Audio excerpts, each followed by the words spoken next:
దేవుడు నామమున మీ అందరికీ వందనములు. దేవుడు మిమ్మల్ని ఆధ్యాత్మిక జ్ఞానంతో మీకు వివేచన కలుగజేయాలని దేవునికి నేను మనవి చేసుకుంటూ ఉన్నాను.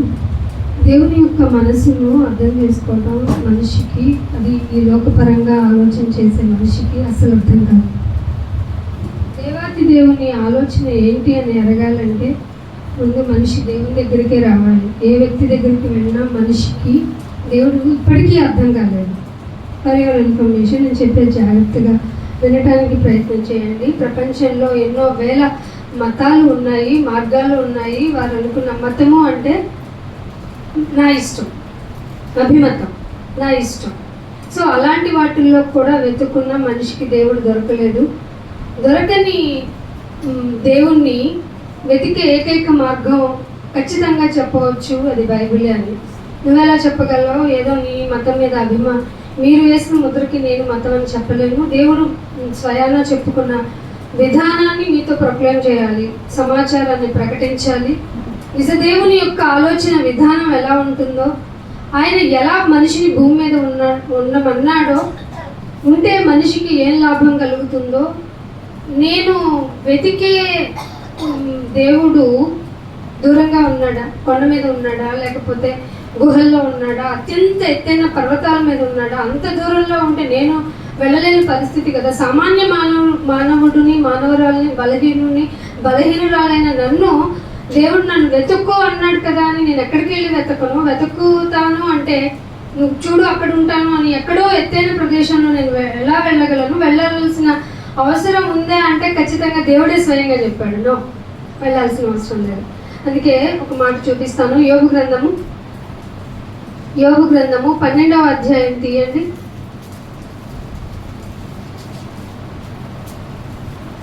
12వ అధ్యాయము 10వ వచనం. బైబిల్ అందరూ ఓపెన్ చేయండి.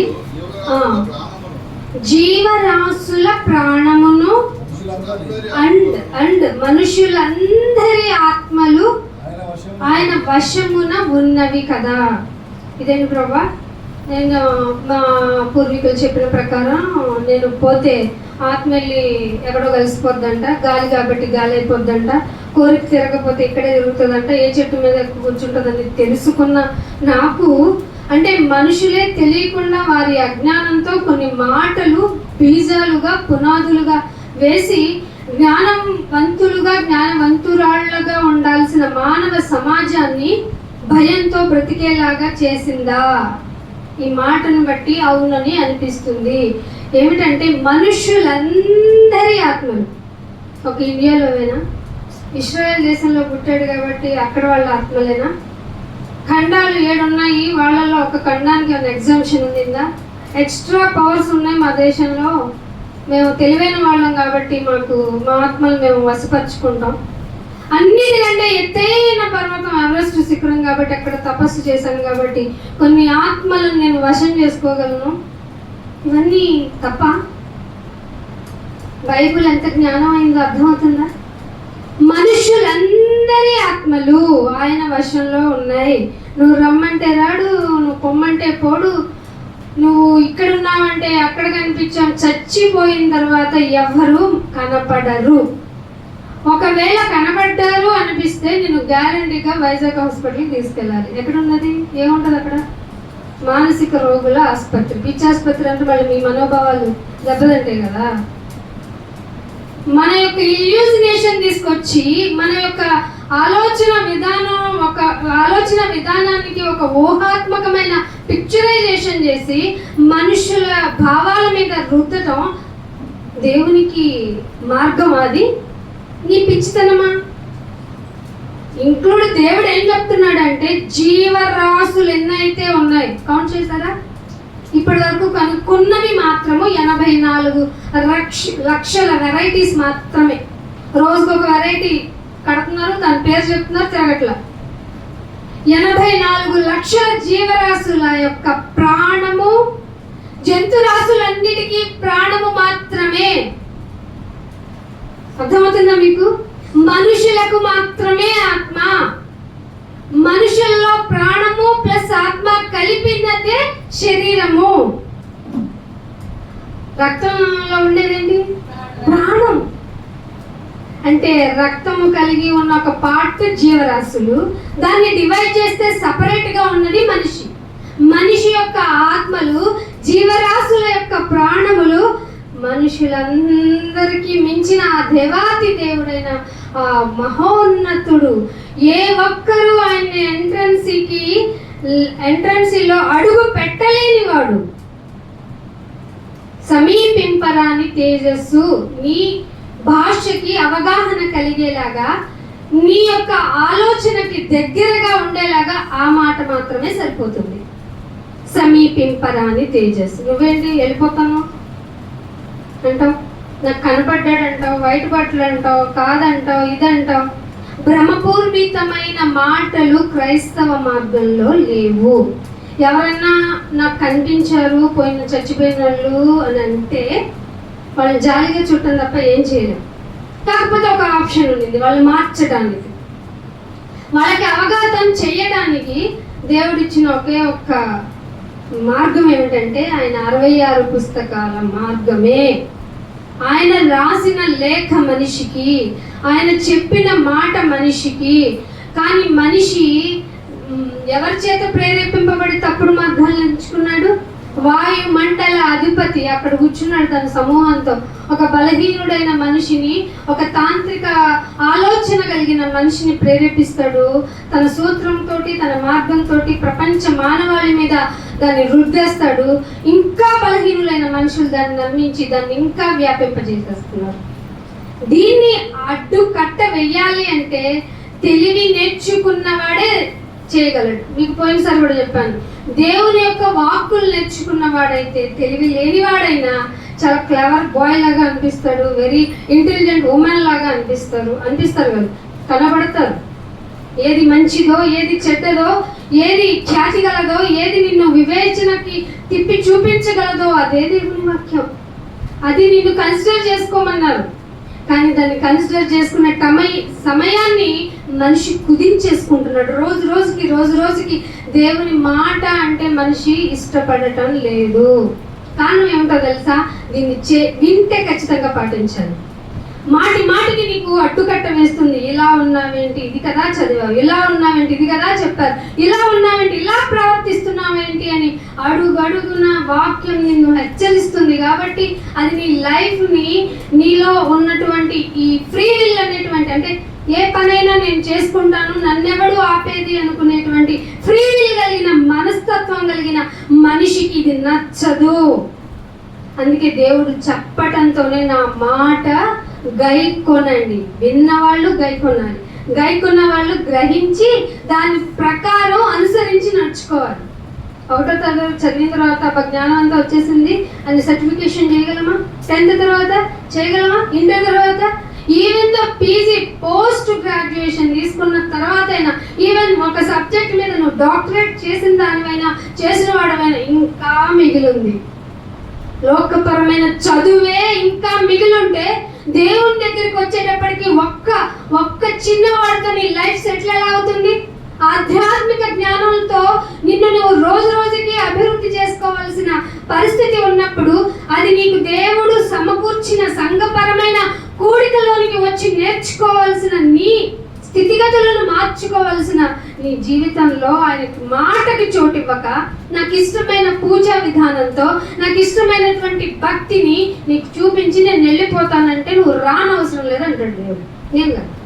నేను రావాలని అనుకుంటా. ఎందుకంటే నేను మనిషి ఎంత ప్రమాద స్థితిలో ఉన్నాడో తెలుసుకున్న వాళ్ళగా మనం కూడా అబ్రహాం గారిలాగా అక్కడ 10 మంది ఉంటే ప్లీజ్ ప్రొటెక్ట్ చేస్తావని ఆయన అడిగే విధానంలోనే ఉండాలి.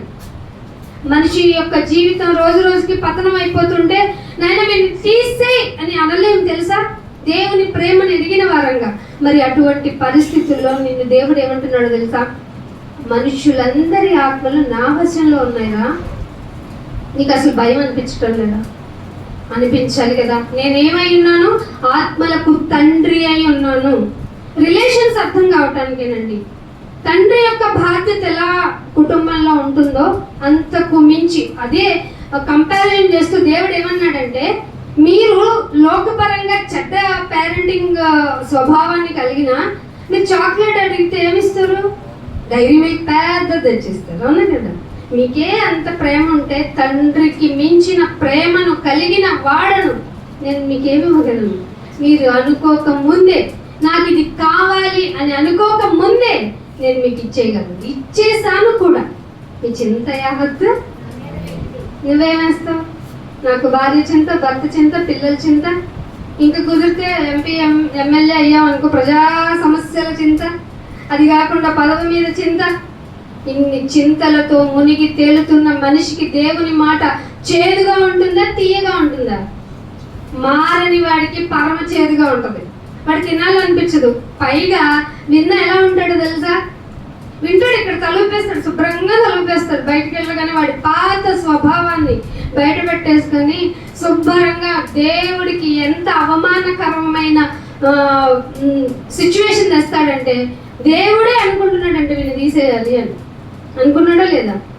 అయినా నేను వీళ్ళు తీసేస్తానంటే తోటమాలని మనకి ఎప్పుడు అడ్డుపడుతున్నాడు ఆయన. ఇంకొక 1 ఇయర్ అడుగుతున్నాడా లేదా? తోటమాలేమో అక్కడ రిక్వెస్టింగ్, ఇక్కడేమో నువ్వు కాలు ఎగరేస్తావు. నీ బుద్ధి మారదు, నీ ప్రవర్తన మారదు, నీ ఆలోచన మారదు, ఏమీ మార్చుకోకుండా ఒక కొత్త సిద్ధాంతాన్ని బయటకు తీసుకొచ్చి పెడతావు. అదేం కలగజేస్తుంది? మనిషికి ఏమైనా ఉపయోగం అంటే మూఢనమ్మకం కలగజేయటం తప్ప ఏమి చేయదు. అందుకే ఇంకొక మాట చూపిస్తాను. 34వ కీర్తన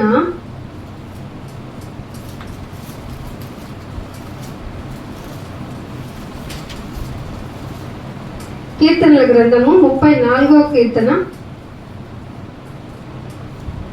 18వ వచనం, 3వ వచనం. నాతో కూడి యెహోవాను ఘనపరచుడి. యెహోవా అంటే ఏంటి అర్థం అని చెప్పాను ఎవరికన్నా? ఉన్నవాడు అని పేరే ఉన్నవాడు.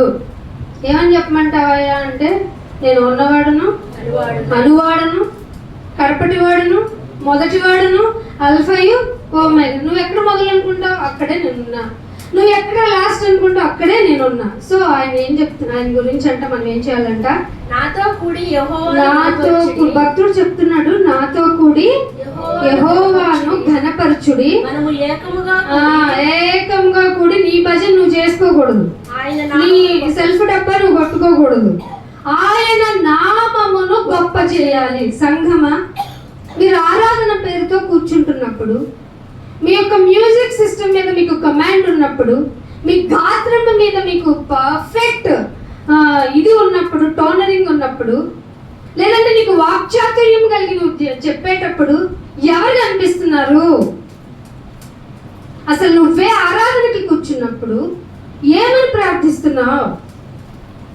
ఏంటయ్యా అప్పటి నుండి ఇప్పుడు కాపాడానన్నా నేను కనపరచడం కదా, అది ఆయన న్యాచురాలిటీ.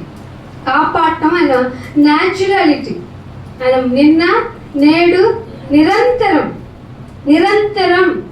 నువ్వు నిన్న ఒకలా ఉంటావు.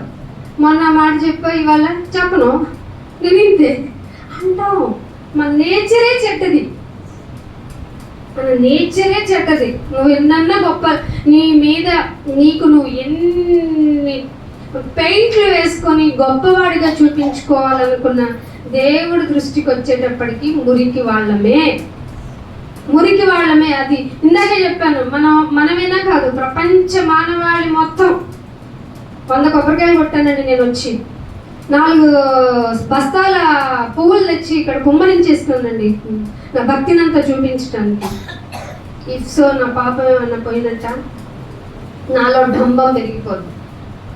మనలో డంబం పెరుగుతుంది. మీరు ఆరాధన చేసిన తర్వాత మమ్మల్ని ఒకసారి పరీక్షించుకోండి అనే టైం వస్తుంది కదా, పరీక్షించుకోండి. ఆ ఆత్మ చెప్తుందండి మన మీద నేరారోపణలు చేసి. నిజంగా మీ ఆత్మ మాట మీరు వింటే, ఇంత పాపిస్తున్నా ప్రభువా, నేను ఇంత దుష్టున్నానైనా, ఇంత దుర్మార్గురాలనా, ఎలా ప్రవర్తించాను నేను అని ఆత్మ యెహోవా పెట్టిన దీపం కదా, అది డైరెక్ట్గా మాట్లాడుతుంది. యాజ్ ఎ మిర్రర్లోకి వెళ్ళగానే, అది అద్దంలో చూసుకోగానే ఎలా కనపడుతుంది? నీకు జుట్టు లేదు కాబట్టి జుట్టు ఇస్తా ఉంటుందా? ఇంకా కరెక్ట్గా చూపిస్తుంది స్కల్తో సహా, అవునా కదా? మేకప్ వేసుకున్నారనుకోండి, ఎక్కడన్నా స్పాటింగ్ అవన్నీ ఎక్కడన్నా ఉన్నాయనుకోండి, చూపిస్తుందా లేదా? అది ఎంత కరెక్ట్గా అర్థం చెప్తుందో వాక్యం. అదే అంటున్నాడు, యాకోబు పత్రికలో అంటాడు, మీరు ఎట్లా అంటే అద్దంలో చూసుకొని వచ్చి మీ ముఖాన్ని మీరే మర్చిపోతారే, అట్లాగే వాక్యం విన్నప్పుడు బా నాయన తండ్రి దేవా నీకంటే గొప్ప నువ్వు తర్వాతే అంటావు, నీకే టైం ఇస్తా అంటావు, కాసేపు ఆగినట్టే అంటావు, తొందరగా నుంచే వెళ్ళిపోదాం అంటావు. ఇదేనా భక్తి? ఎందుకు కూర్చున్నావు మరి ఇక్కడ నువ్వు? ఇచ్చే ఆరాధన టైంలో ఒక 10-15 నిమిషాలు వచ్చా అనుకుందాం, అది అవనివ్వలేండి, ముందే మాకు ఉంటారు టైం ఫిక్స్ చేసి. ఒకవేళ అనుకుందాం, ఏమైపోద్ది? తుఫాన్ వచ్చిందా, వర్షం వచ్చిందా, చచ్చిపోతావా? ఇంకా ఇంకా బ్లెస్సింగ్ కదా ఆయనలో ఉండటం, ఆయన మాట వినటం. మీకే దేవుని మాట అంత చిరాగ్గా ముళ్ళ మీద కూర్చున్నట్టుంటే, అన్యుడు ఏం తెలియని వాళ్ళు వాళ్ళకి ఏం చెప్తే మారుస్తావు నువ్వు? మారయ్యా అంటే మారుతాడా? నేనని మారాలి, నాకేం అవసరం, నువ్వు పాప అంటావేంటి పద్దాకు నన్ను వచ్చి అంటాడంట. కాబట్టి ఇక్కడ ఏం చెప్తున్నాడంటే, నువ్వు ఏకముగా, మనమందరము ఏకముగా కూడి ఆయన నామాన్ని చేస్తున్నారా? మీరు ఇక్కడ కూర్చున్నప్పుడు ఆయన నామ ఘనత పెరుగుతుందా తరుగుతుందా? ఇప్పటికే ఆయన మీద ఎన్నో మచ్చలు వేసేసి ఏదో ఘోరమైన పరిస్థితుల్లోకి నెట్టేస్తే దాన్ని తొడవలేక కడగలేక సత్య సువార్తను ప్రకటించే వాళ్ళకి చుక్కలు కనబడుతున్నాయి. అయినా ఇంగింత చురుకు కూడా కలగట్ల కామన్ గా ఎవరికి. అందుకే అంటున్నాడు 4వ వచనంలో, నేను యెహోవా యొద్ద విచారణ చేయగా ఆయన నాకు రిప్లై ఇచ్చారు. ఏమనంటే, నాకు కలిగిన భయములన్నిటిలో ఆయన నామాన్ని ఘనపరిచిన తర్వాత నాకు ఎక్స్పీరియన్స్ ఏంటంటే, నాకు కలిగిన భయములన్నిటిలో ఆయన నన్ను తప్పించెను. వారు ఆయన తట్టు చూడగా ఏం కలిగిందంట? ఎవరా వెలుగు? లోకమునకు నేనే వెలుగై ఉన్నాను. వెలుగు కలిగెను, వారు ముఖములెన్నడును లజ్జ అంటే సిగ్గుపడరు. చాలా మంది భక్తి చేసిన తర్వాత, ఇప్పుడు నేనైనా తెలియని దేవునికి అని ఒక పూజ చేస్తాను అనుకోండి, చేసిన తర్వాత నాకు ఎమోషన్ ఎక్కువై, ఎందుకంటే మనిషి ఎమోషనల్ ఫెలో కదా, ఎప్పుడు ఏ సిచ్యువేషన్లో ఏడుస్తాడో నవ్వుతాడో తెలియదు. ఎమోషన్ పెరిగే కొద్దీ ఆలోచన విధానంలో టెంప్టేషన్ పెరిగిపోద్ది. సో ఆ వేలో నా చెయ్యో కాలో కోసేసుకొని దేవుడా నీకే అన్నాను అనుకోండి, దేవుడు ఏమంటాడు? బడా మంచి భక్తుడా అంటాడా? మరి దుష్టుడా? ఏం చెప్పాను రా, కాలు ఎందుకు ఇచ్చాను నీకు, చెయ్యి ఎందుకు ఇచ్చాను, కాలితో నా సువార్తను చాటించు, చేతితో నా పనుల గురించి తెలియచెయ్యి, నాలుగే కోసేసుకున్నావా నువ్వు దుర్మార్గుడా అంటాడంట. చేయకూడదు. కానీ మనము ఇక్కడ క్రైస్తవ విధానము అనే మార్గాన్ని నేర్చుకుంటున్నప్పుడు నీ ముఖము ఎన్నడూ లజ్జపడదు. అందుకే పౌలు గారు అనేస్తాడు, ఈ నిరీక్షణ నన్ను ఎన్నటికీ, అసలు నేను ఈ నిరీక్షణలో ఉన్నాను. నీ నిరీక్షణ ఏంటని అడగండి. ఈనాటి ప్రాస్పెల్ గాస్పలింగ్ చేస్తున్నారు, వెళ్తున్నారు, పలోమని వెళ్తున్నారు కదా, వాళ్ళ దగ్గరికి వెళ్తారు కదా, అన్న ఏ నిరీక్షణ ఉందనంటే, నా ఏం లేదన్న పాస్పోర్ట్ వచ్చేయాలి. ఇలా అడిగి ట్రంప్ను కలిగించాడు దేవుడు. ఆ ట్రంప్ ఏం చేశాడు? వీసాలు మొత్తం కఠినం చేసి పడేశాడు. అదే కాదు, 7 లక్షల మంది వాళ్ళ సొంత ఎంప్లాయీ. ఇట్లాంటి పరిస్థితులు రాకుండా ఉండాలంటే నువ్వు ముందుగా ఎవరిని ఎతకాలి? దేవుణ్ణి ఎతకాలి. ఆయన తట్టు చూడగా వారికి వెలుగు కలిగెను. 11వ వచనంలో ఏమంటున్నాడు చూడండి. పిల్లలారా, ఎవరిని చెప్తున్నాడు? మనమందరం ఆయన పిల్లలం. మనం పిల్లలం ఏంటండి? దేవుడు ఎక్కడన్నా కంటాడండి? నువ్వు అనుకునే వేలో కనే విధానం కాదండి దేవుడిది. దేవుడు పలుకు అగునుగాక అంటే వచ్చారండి చాలా మంది, దానిలో మనం లేవండి. పిల్లలారా, మీరు వచ్చి నాకు ఎంత గ్రాండ్ గా పూజా కార్యక్రమాలు నిర్వహిస్తారో చేయండి, ఈ లేకపోతే నాకు ఏదో వచ్చేస్తుంది అన్నాడా? మీరు వచ్చి నా మాట వినండి, మీరు వచ్చి నా మాట వినండి. యెహోవా యందు అంటే ఉన్నవాడు, ఒరిజినల్ గాడ్ ఏం చెప్తాడో, భయం అంటే ఏంటో, భక్తి అంటే ఏంటో నేను నేర్పిస్తాను అన్నాడా లేదా? ఏమన్నాడండి? భయము భక్తి నేర్పిస్తాడా? నేర్పిస్తాడా దేవుడు? ఎంత షాకింగ్ గా ఉందండి. అంటే నేను నేర్చుకోకూడదా? మా ఇష్టమైన భక్తి, మాకు ఇష్టమైన భయం నేను చేయకూడదా? భయం చూపించడం అంటే బాబా అని ఇలా ఇలా ఇలా అనుకొని దండం పెట్టుకుని రావడం భయం అంటే దేవుడు వణుకు పొట్టాలి ఆయన మాట వినగానే.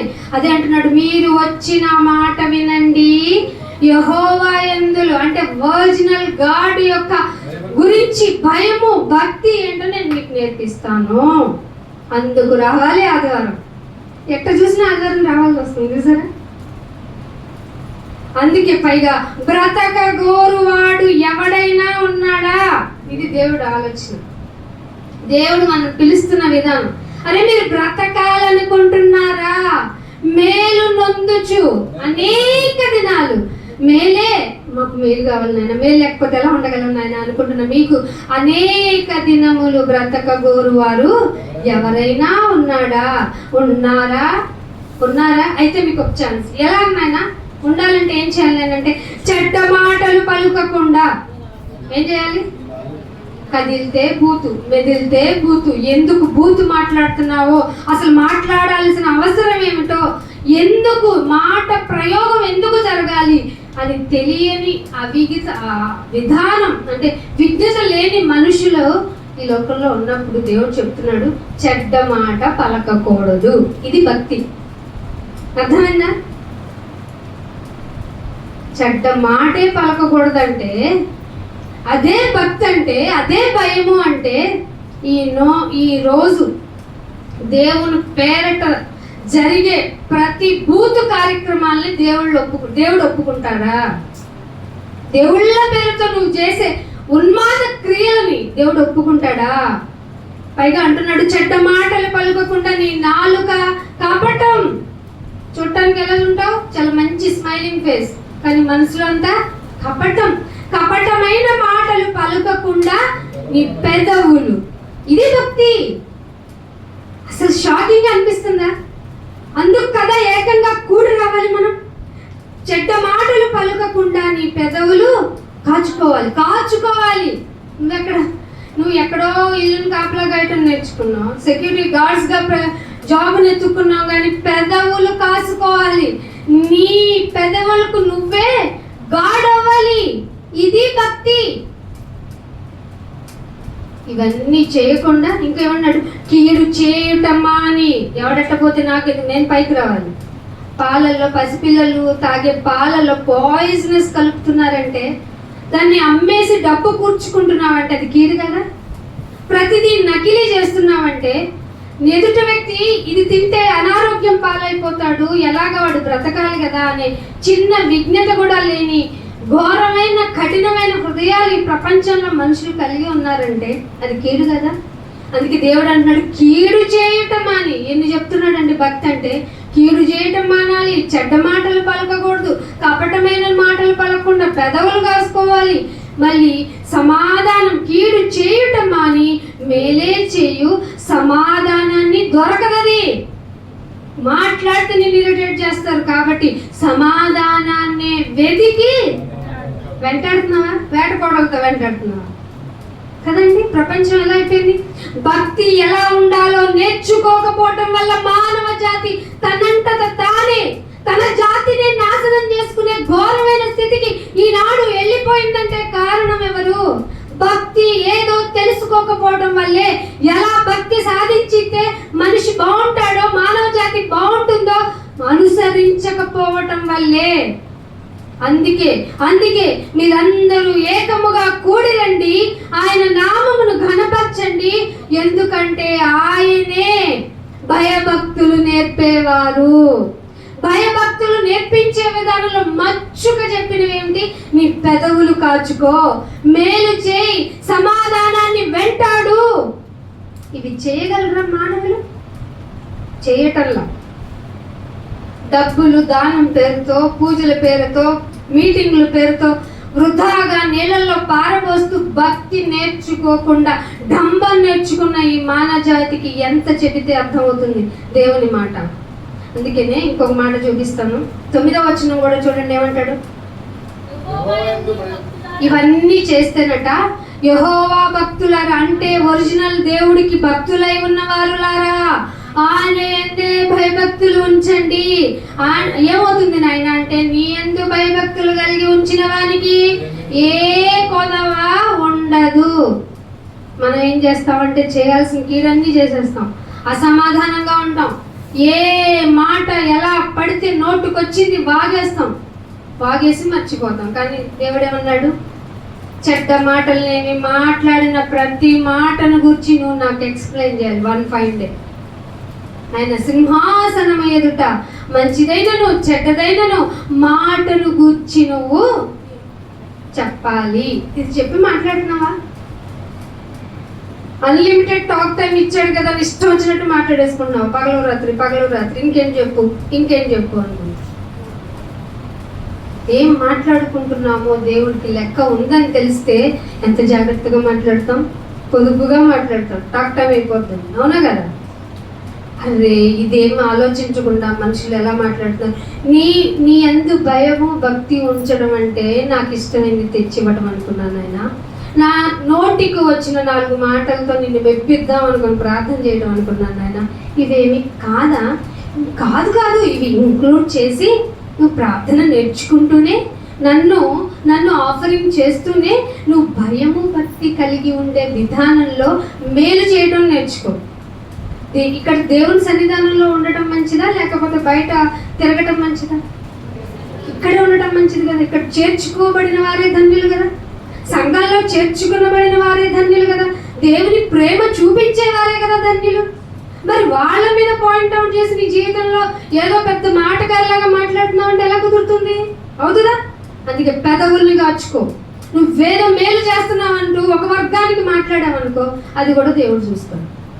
అలా చేసి అన్యాయంగా కీడు చేసి ఇక్కడికి వచ్చి బల్ల తీసుకుంటావు. మళ్ళీ మీలో చాలా మంది బల్ల దేనికి తీసుకున్నారంటే అపరాధులే తీసుకుంటున్నారు. అందుకే మీలో రోగం, నిద్రమత్తు, నన్ను అసలు చచ్చిపోయారు మీరు అన్నాడు దేవుడు. అన్నాడా లేదా? అందుకే ఏమంటున్నాడు? మీరు నా ఎందో వచ్చిన అంటాడు. అన్నిటికంటే ఏంటంటే యెహోవా ఉత్తముడని. ఎవరట? ఉత్తముడని రుచి చూడాలి. ఏంటైనా పండు చూసినట్టు చూడమాట. పండు అంటే టేస్ట్ తెలుస్తుంది, ఫుడ్ అయితే టేస్ట్ తెలుస్తుంది. ఎస్, భయము చూపించడం అంటే కీడు చేయకుండా ఉండడమే. ఒకవేళ వాడు నీకు కీడు చేసిన, వాడు నిన్ను బాగా హింస పెట్టేవాడైనా సమాధానాన్ని వెంటాడితే కనుక నీ లైఫ్లో ఉన్న ఆనందం ఉంది చూసావు, నిర్భయంగా ఉండదు. ఇక దేవుడు నిన్ను ఏ కొదుగా ఉంచడు. ఏంటైనా నా పరిస్థితి అనుకునే లోపే నీ ముందు ఫ్లోటనింగ్ ఉంటుంది. ఇది భయముగా భక్తి కలిగి ఉన్నవాడు. అందుకే రుచి చూడు అని చెప్తున్నాడు. రుచి చూడు, నా యొక్క భక్తి విధానం నేను నేర్పుతాను, నువ్వు రా అన్నాడు లేదా? యెహోవా భక్తులారా రండి, మీకు భయము భక్తి ఎలా ఉండాలో, ఎలా ఉంటే భక్తి అంటారు నేను నేర్పిస్తాను, చూపిస్తాను, వాళ్ళకు నేర్పిస్తాను. ఆయనని ఆశ్రయించునరులు ధన్యులు. యెహోవా యొక్క మనుషులు ధన్యుల కదా. ఆయన మనుషుల ఆత్మలందరినీ వశపరుచుకున్నవాడే కదా. ఆయన దగ్గరికి కదా రావాలి. నువ్వు నీకు ఇష్టమైన దాన్ని దండ పెట్టేసుకొని నా కులం, నా వేల్పు, రోడ్లో ఒక దేవుడు, వీధిలో ఒక దేవుడు నేను పెట్టుకోకూడదు. నిజ దేవుడు యొక్క క్యారెక్టర్ ఇది కాదు. ఎక్కడ పడితే అక్కడ నువ్వు ఎలాగైతే నువ్వు నీ ఇష్ట విధానాల్లో నీ భక్తిని చూపించకూడదు. ఎందుకంటే నువ్వు ఒక్క టైంలో బాగుంటావు, ఇంకొక టైంలో స్వార్థపూరితంగా ప్రవర్తిస్తావు. సో దేవుడైతే అన్యాయస్తుడు కాదు. అందుకే ఆ నిజ దేవుని యొక్క పరిస్థితులు ఎలా ఉంటాయో, భక్తి నేర్పించే విధానం ఎలా ఉంటుందో తెలియాలంటే నువ్వు ఇక్కడికి రావాల్సింది ఇదే ఏకైక మార్గం. అందుకే ఆయన కుమారుడు చెప్పారు, నేనే, ఊరికే చెప్పలేదైనా, నేనే మార్గం. నువ్వు భక్తి చాటించాలి నా కొరకు. ఒక దేవుడిగా నన్ను నువ్వు గుర్తించావు, వెరీ గుడ్. కానీ ఆ భక్తి నువ్వు అనుకున్న భక్తిగా ఉండకూడదు. రా నా దగ్గరికి. నేనే మార్గము, నేనే జీవము అన్న మాట దగ్గర ఇంకొక మాట చూపిస్తాను చూడండి. సామెతల గ్రంథము 8వ అధ్యాయము, సామెతల గ్రంథము 8వ అధ్యాయము 35వ వచనం. ఎస్, ఏమంటున్నాడు దేవుడు? కనుక్కోవాలి, కనుక్కోవాలి దేవుణ్ణి. మీకు అర్థమవుతుందా? దేవుణ్ణి కనుక్కోవాలి. వచ్చి కూర్చుంటే ఏం అర్థం కాడు. నువ్వు చెప్తున్నావు సరే, నాకు అవగతం అవ్వాలంటే నేను ప్రే చేయాలి. నువ్వు నాకు చెప్పు అని నువ్వు అడగాలి. అడగందే అమ్మ పెట్టదు కదా. అమ్మే పెట్టినప్పుడు దేవుడు ఎందుకు పెట్టాలి? కానీ అమ్మ కంటే గొప్పవాడిని రా నేను. జస్ట్ నా దగ్గరికి రా, నన్ను వెతకడానికి జస్ట్ పొలిమేరలు పెట్టాను నేను. అందులో భాగంగా నువ్వు వెతికితే ఏమంటున్నాడు? నన్ను వెతుకు వారికి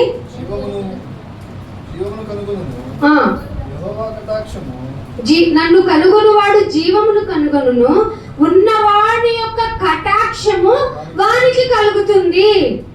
యెహోవా యెహోవా అంటే తెలుగులో ట్రాన్స్లేట్ చేయబడిన ఈ మాటను ఉపయోగించకపోతే ఇదేదో ఎడారి మతాల యొక్క ధర్మం అనుకుంటున్నారు. కాబట్టి ఈ మాట మీరు చదివినప్పుడల్లా మనసులో అనుకోండి, ఉన్నవాడు అయిన దేవుని యొక్క కటాక్షము నీకు దొరుకుతుంది.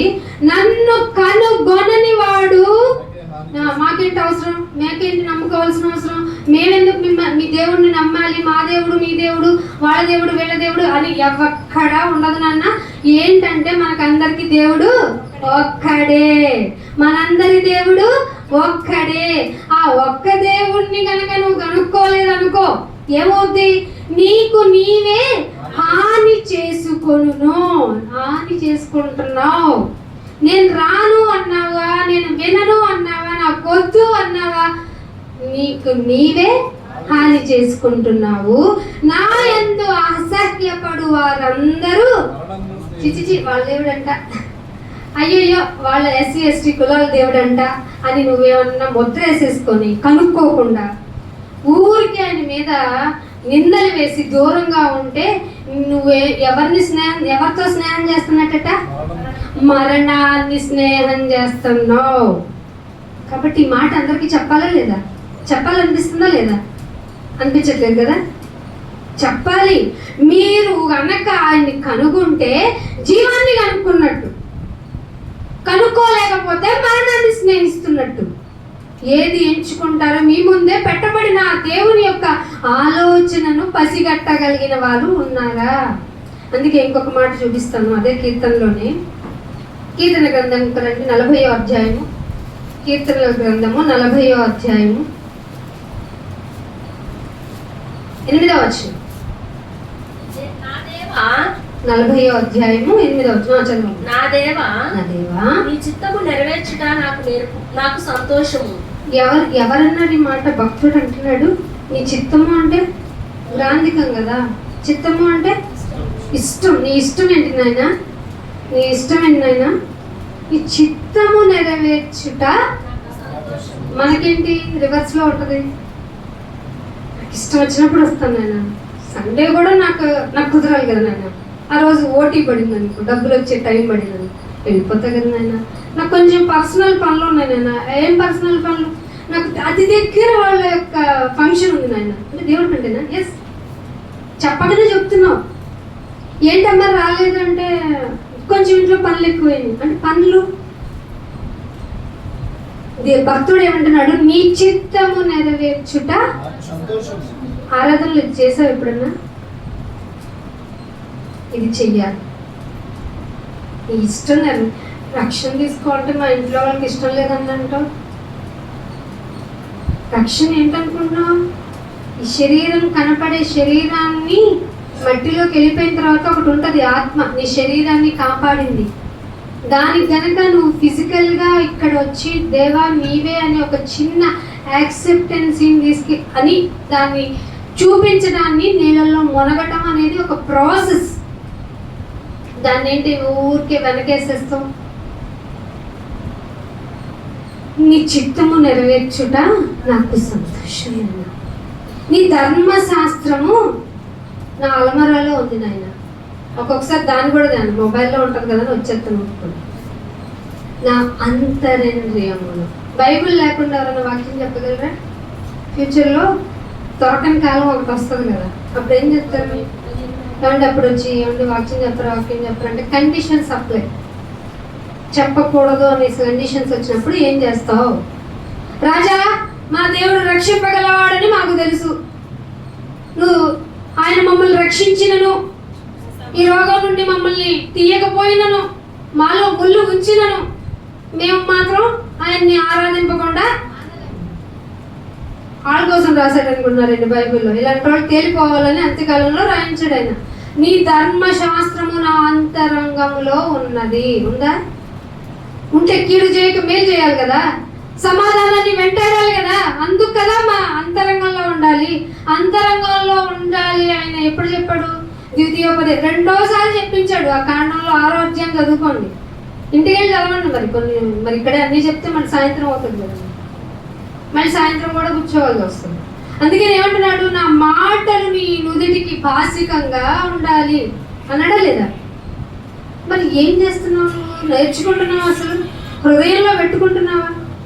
ఏం చెయ్యము. మనం ఏం చేయాలనుకున్నాం అదే చేస్తాం, అదే భక్తి అంటాం. దేవుడితో, నిజ దేవుడితో, ఒరిజినల్ గాడ్తో మీకు వచ్చిన ప్రాబ్లం ఇదే. మీరు చేసే భక్తి అంటున్నారు, కానీ ఆయన అనటం లేదు. నా భక్తి అంటే ఏంటంటే, నేను నా చిత్తము చెయ్యను, నీ చిత్తం ఏమిటో నేను చేసేస్తాను, అది నాకు నేర్పించు. అందుకు నా అంతరంగంలో నీ ధర్మాన్ని ఉంచుకుంటాను. నీ ధర్మం ఏమిటయ్యా అంటే నా యొక్క స్థితిగతులను ప్రతి సెకండ్ అబ్జర్వ్ చేయటమే.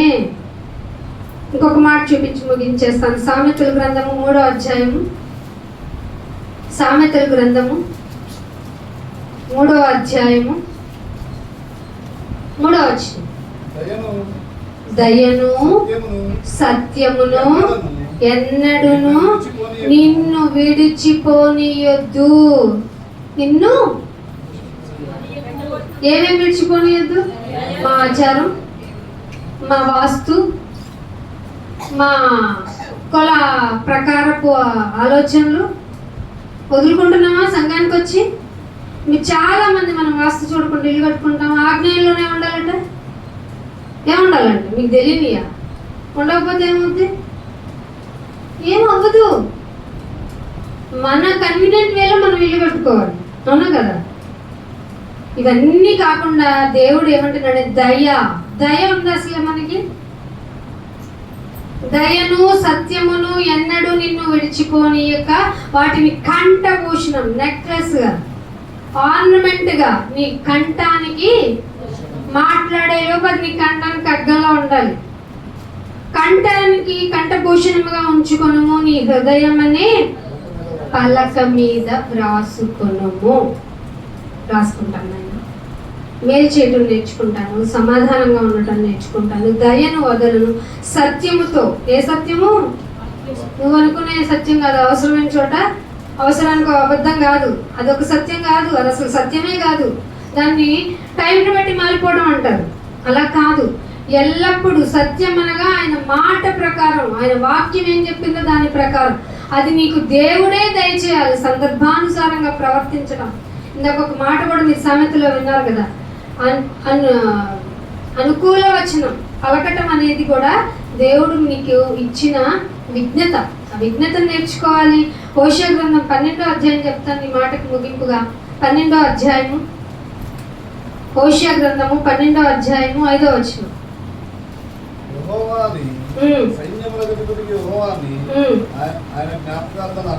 ఆయన జ్ఞాపకార్థనామము. నువ్వు నిత్యము జ్ఞాపకము ఉంచుకోవలసిన నామము. చాలా పేర్లు వచ్చేస్తాయి ఆయన పేరుతోటి. కాబట్టి నువ్వు అటు ఇటు తిరగక స్ట్రైట్ గానే నడవాలంటే నువ్వు జ్ఞాపకం పెట్టుకోవాల్సిన నామమే ఆయన నామము. 6వ వచనం. కాబట్టి నీవు నీ దేవుని తట్టు తిరగవలెను, కనికరమును న్యాయమును అనుసరించుచు. ఎట్లాగా? ఎడతెగక. అండర్లైన్ చేసుకోండి. ఆదివారం మాత్రమే, అరగంట కాదు.